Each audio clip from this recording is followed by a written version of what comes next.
Hey there, and welcome to today's episode. Today, we're talking about what a high ticket affiliate business actually looks like in the day to day.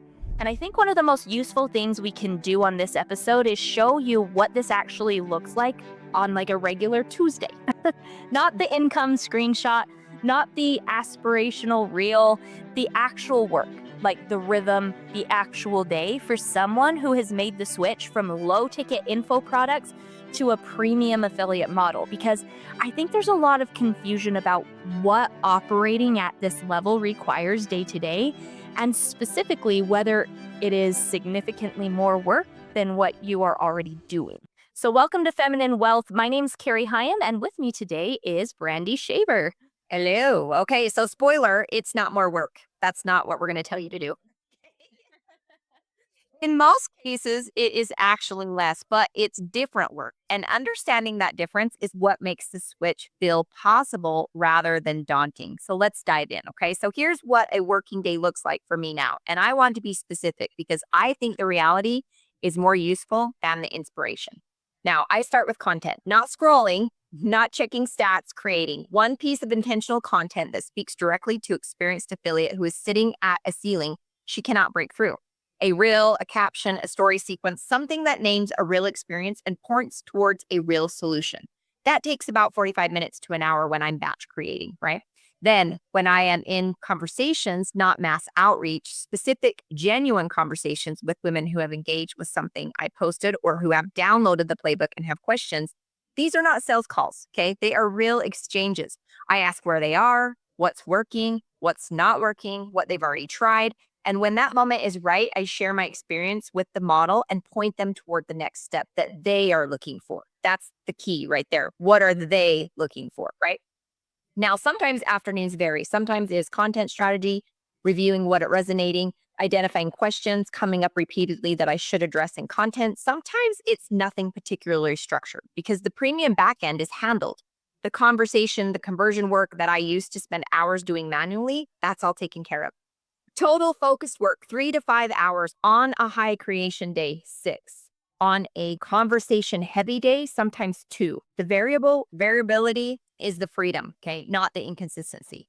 What is not in my day anymore is obsessing over posting frequency, chasing the algorithm, creating content from a place of desperation for volume, or, like following tactics and trends and all those things, right? Mhm. Manually closing every cell in long DM threads at 10 p.m. That's not happening anymore. All of that is gone.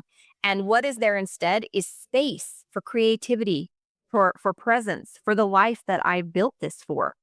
Yes, and mine has a different shape, which illustrates the point that this model genuinely adapts to your life rather than competing with it. So I batch heavily. And, I guess, Brandy, you do too, right? Like Yeah. we both are heavy in content batching. So once or twice a week, I sit down for a longer creation session and make multiple pieces of content at once. So, like, Brandy and I record many podcasts at once. Like, we're not just recording one podcast when we're sitting down to record, right? It's like we're sitting down for 2 hours and we're busting out a bunch of them. So we're batching heavily. And in those sessions, I'm fully present and genuinely in creative mode, producing content that I feel good about. And then the rest of the week, I'm not thinking about content, right? Because it's already done. And my daily touch point is engagement. So 10 to 20 minutes of genuine responses to comments, story replies, DMs from women who have questions or want to share like where they're at, not as a task to tick off, but as a genuine connection habit. And it surfaces the conversations that become premium conversations. Women who are ready, right? Asking the right questions. And the thing I want to name honestly, there was an adjustment period. Like when you've been in a volume model, like the constant activity creates a background hum that can feel like momentum, even when the individual commissions are small. Moving to a premium model felt quieter at first, and I wasn't used to that, right? Like it was less frantic. And for a few weeks, that quietness, it almost felt like something was wrong. Nothing was wrong. The work was just more intentional and less reactive. And the income rhythm also changed because premium commissions are less frequent, but each one actually moves the needle forward in like during the month, right? You think about $1,000 plus, you don't need very many of those to really move the needle forward in your business and hit your goals. So learning to trust the model during the gaps between sales required patience that the low ticket daily drip model had not asked of me. And both of those adjustment periods were short. And on the other side of them is a way of working that genuinely fits around how I want to live.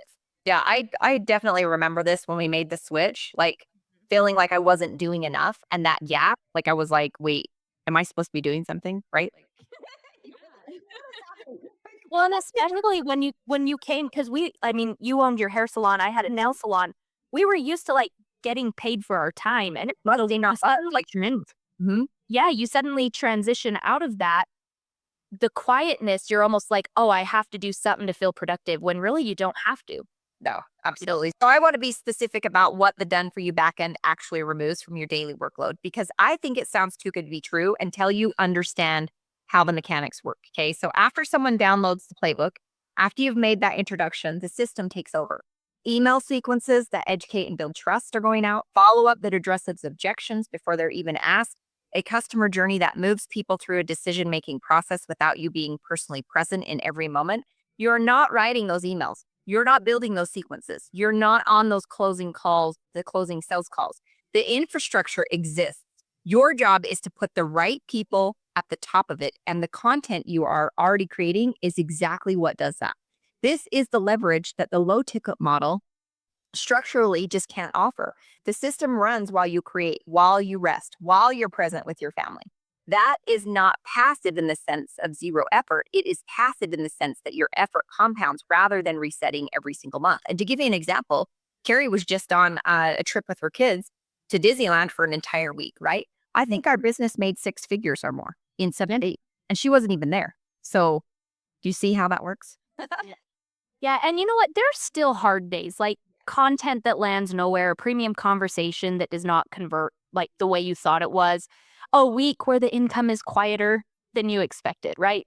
That's just part of natural business. But what changes over time is not that those things stop happening. Like it is that you accumulate, is that the word that I'm Yeah, looking it is. for?